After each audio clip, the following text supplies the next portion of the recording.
Petroleum मसनूआत की कीमतों में मामूली कमी। पेट्रोल की कीमत में 12 पैसे फी लीटर कमी कर दी गई। नई कीमत 336 रुपये 3 पैसे फी लीटर हो गई। डीजल की कीमत में 66 पैसे फी लीटर कमी। नई कीमत 392 रुपये 38 पैसे फी लीटर मुकर्रर। उधर आगरा ने एलपीजी की कीमत में 13 रुपये फी किलो इजाफा कर दिया। अगस्त के लिए फी किलो एलपीजी की कीमत 254 रुपये मुकर्रर। घरेलू सिलेंडर 152 और कमर्शियल सिलेंडर 585 रुपये महंगा हो गया।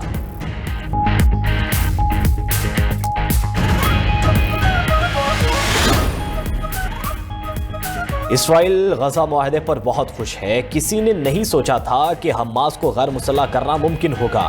अमेरिकी सदर ट्रंप का कहना है कि जैसे ही हमास को गैर मुसल्लह करने का अमल मुकम्मल होगा, इसराइली अफवाज गजा से वापस चली जाएंगी। मुआहदा गजा में नई फलस्तीनी हुकूमत के क़याम की राह हमवार करेगा। सदर ट्रंप का ईरान के खिलाफ ताकतवर हमले जारी रखने का ऐलान। कहा, ईरान बहुत खराब काम कर रहा है, इस पर इतने शदीद हमले करेंगे कि वो बर्दाश्त नहीं कर सकेंगे। ईरान के साथ अब भी मुआहदे पर पहुंच सकते हैं। अमेरिकी सदर ने एक दफा फिर पाक भारत जंगबंदी का तज़किरा कर दिया। कहा, उन्होंने पाक भारत जंग खत्म कराई। जंग में 11 तैयारे गिराए गए। वज़ीर आज़म शहबाज शरीफ ने कहा कि आपने 5 करोड़ इंसानी जानें बचाई।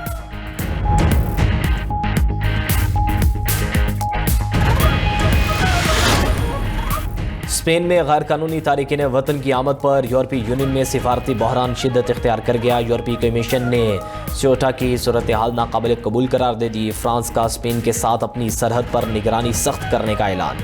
इटली ने स्पेन के साथ शेंगन मुआहदा मुअत्तल करने की धमकी दे दी। फिनलैंड और डेनमार्क ने भी इटली के मौक़िफ़ की हिमायत कर दी। रिपोर्ट के मुताबिक चंद रोज में मराकश से 60,000 से ज़ायद तारिकीन वतन समंदर अबूर करके स्पेन में दाखिल हो चुके।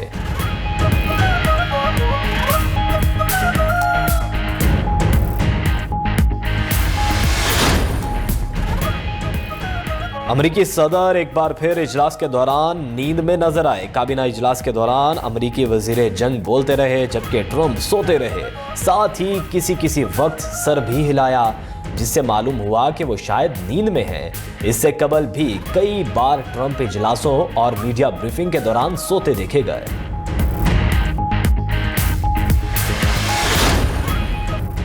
क्वेटा के इलाके सोरेंज में कोयले की कान में धमाका। 34 कारकुन जाम बहक हो गए। 42 मजदूर कान में काम कर रहे थे। 8 लापता कारकुनों की तलाश जारी।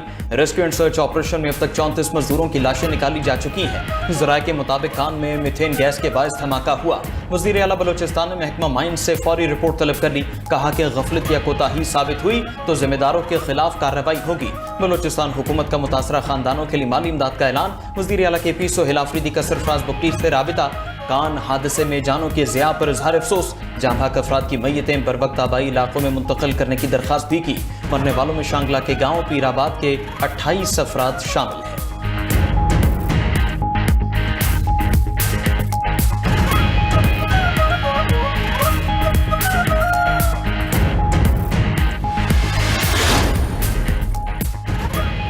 ब्रॉड पीक पर लापता कोपैमाओं की तलाश के लिए सर्च ऑपरेशन जारी। लापता 10 कोपैमाओं में से 2 कोपैमाओं की लाशें स्कर्दू पहुंचा दी गई। लापता कोपैमाओं में अमेरिका, चीन, नेपाल, ओमान के कोपैमाओं के अलावा पाकिस्तानी कोपैमा सोहेल सखी भी शामिल हैं। Ground search and rescue mission की क़यादत पाकिस्तानी कोपैमा सरबाज खान कर रहे हैं।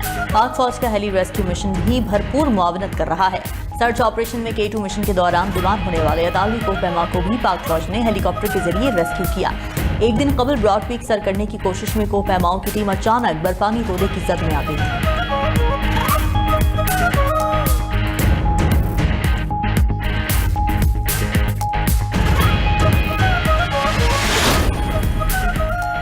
वज़ीर आज़म शहबाज शरीफ की ओगरा की तंजीमें नौ करने और हर मनसब पर माहिरीन की मेरिट पर तैनाती की हिदायत। ओगरा में इस्लाहात और बेहतरी पर जायजा इजलास। शहबाज शरीफ ने ईंधन की आमदरफ्त की कड़ी निगरानी का निज़ाम वज़ा करने का कह दिया। बोले, बंदरगाहों और रिफाइनरीज से पेट्रोल पंप्स तक सप्लाई चेन की डिजिटल निगरानी की जाए। इस्लाहाती एजेंडे का तमाम इदारों में यकसा नफाज यकीनी बनाया जाए। वज़ीर आज़म से आज़रबाईजान के सफ़ीर खिज़र फरहादोफ की अलविदाई मुलाकात। शहबाज शरीफ ने आज़री सफ़ीर की 2 तरफ़ा ताल्लुकात के फ़रोग़ के लिए खिदमात को सराहा। कहा, पाकिस्तान आज़रबाईजान के साथ बरादराना ताल्लुकात को मज़ीद मजबूत बनाने के लिए पुरज़्म है।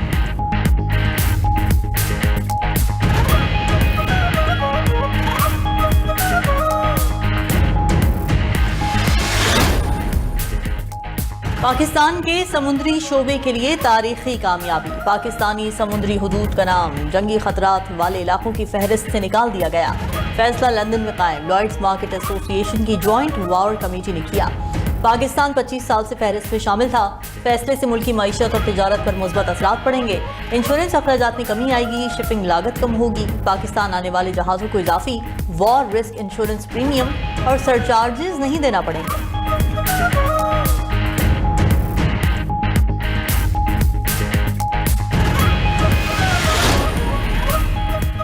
ईरान के खिलाफ ताकतवर हमले जारी रखेंगे। अमेरिकी सदर ट्रंप की फॉक्स न्यूज से गुफ्तगू। कहा कि ईरान के खिलाफ फौजी कार्रवाइयां कामयाबी से जारी हैं। हमारी हिकमत अमली मुसलसल कामयाबियां हासिल करना है। ईरान के पास आखिरकार पसपाई के सिवा कोई रास्ता नहीं बचेगा। ईरान के पास पीछे हटने के अलावा कोई चारा नहीं है।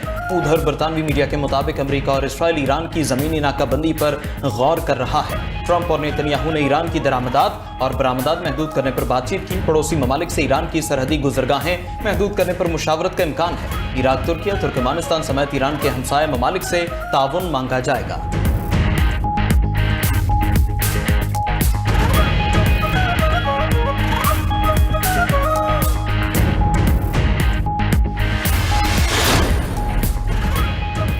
अमरीकी फौज ने उर्दन पर ईरानी हमले में फौजी अमवात या जंगी तैयारों की तबाही की तरदीद कर दी। पासदारान इनकलाब ने गुज़िश्ता रोज ड्रोन और मिसाइल हमले में 3 अमरीकी F-35 तैयारे तबाह करने का दावा किया था।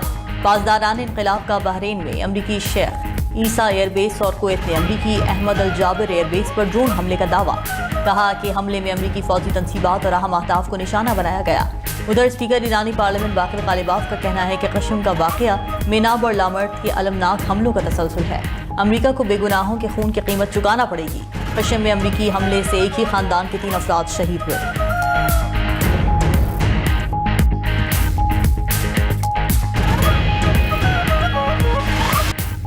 मुल्क में बेहतर तर्ज हुक्मरानी की ज़रूरत है। इसके बगैर मामलात हल नहीं हो सकते। इंतज़ामी स्ट्रक्चर में कोई तो मसला है जो पूरी तरह डिलीवर नहीं हो रहा। कौम को मजीद कंफ्यूज करने की ज़रूरत नहीं। सियासतदानों से दरख्वास्त है कौम को शऊर दें। कुछ जमातें हुकूक की बात करती हैं, क्या वो अपने फ़राइज़ से आगाह हैं? तर्जुमान पाक फौज लेफ्टिनेंट जनरल अहमद शरीफ चौधरी की प्रेस कॉन्फ्रेंस। मजीद बोले, नए सूबों या इंतजामी यूनिट्स का फैसला हमने नहीं, अवाम और सियासी क़यादत ने करना है। लोगों की राय लें, अवाम बता देंगे वो क्या चाहते हैं। मोहसिन नकवी ने जो बयान दिया वो उनकी ज़ाती राय है, इस पर तबसरा नहीं करूँगा। 1972 में हमारी आबादी 7-8 करोड़ थी, आज 25 करोड़ है। आबादी 4 गुना बढ़ गई और वही 4 सूबे हैं, तो हमें सोचना पड़ेगा। हमें अपनी सियासी जमातों पर एतमाद करना चाहिए। कोई मसला हो तो सियासतदान हल निकाल लेते हैं। पाकिस्तान की फौज हमारी रेड लाइन है। कश्मीर की सरहद पर खड़ा हमारा सिपाही सिर्फ सरहद की हिफाजत नहीं करता, बल्कि अपनी जान खतरे में डालकर पाकिस्तान की हिफाजत करता है। बिलावल भुट्टो ने कहा कि हमारे सिपाही किसी सियासी बहस का निशाना नहीं बनने चाहिए। शहीद फौजियों और पुलिस के जवानों की कुर्बानियों को कभी नहीं भुलाया जा सकता।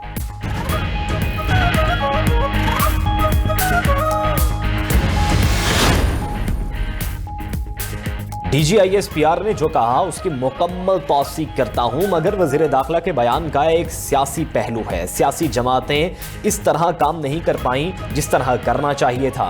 वज़ीर दिफा ख्वाजा आसिफ का रद्द-ए-अमल बोले, इस वक्त हाइब्रिड निज़ाम चल रहा है, इस निज़ाम की कामयाबी में ही हमारी निजात है। मौजूदा सेटअप के जाने की कोई निशानियां नहीं। सियासी क़यादत को एक साथ बैठने और एक दूसरे को इल्ज़ाम देने के बजाय जिम्मेदारी कबूल करने की ज़रूरत है। पंजाब में मूसलाधार बारिशें। इस्लामाबाद, रावलपिंडी, अटक, फैसलाबाद, मियांवाली में बरसात। रावलपिंडी के निशेब इलाके बारिशी पानी में डूब गए। गवाल मंडी और कटारियां के मकाम पर नाला लई की सतह 9 फुट रिकॉर्ड। शहर का मशहूर राजा बाजार भी पानी की नजर हो गया। हर तरफ पानी ही पानी। सड़कें और गलियां तालाब का मंजर पेश करने लगी। बरसाती पानी दुकानों में दाखिल होने से ताजिरों का करोड़ों रुपए का नुकसान। भरकहू में भी शदीद बारिश से गाड़ियां पानी में डूब गईं। मरी के मुख्तलिफ मकामात पर लैंड स्लाइडिंग और इमारतें गिरने के वाक़यात। एक्सप्रेस वे लिकोट के मकाम पर 3 मंजिल इमारत गिर गई। लाहौर, उकाड़ा, सरगोधा और मंडी बहाउद्दीन में भी बादल बरसे। पिंडी घेब में कई मकानों और दुकानों को शदीद नुकसान पहुंचा। चकवाल में ढोक कुतुबुद्दीन डैम का आजाद नामी बंद टूट गया। पानी का रेला कॉजवे और मुल्हका आबादी की तरफ बढ़ने लगा। अटक में गंडक और मल्होवाला के करीब डैम ओवरफ्लो हो गया। पानी करीबी इलाकों में दाखिल। उधर सियालकोट डस्का में बारिश के पानी पानी में डूबकर 2 बच्चे जाँ बहक, तीसरे बच्चे की हालत तशवीशनाक।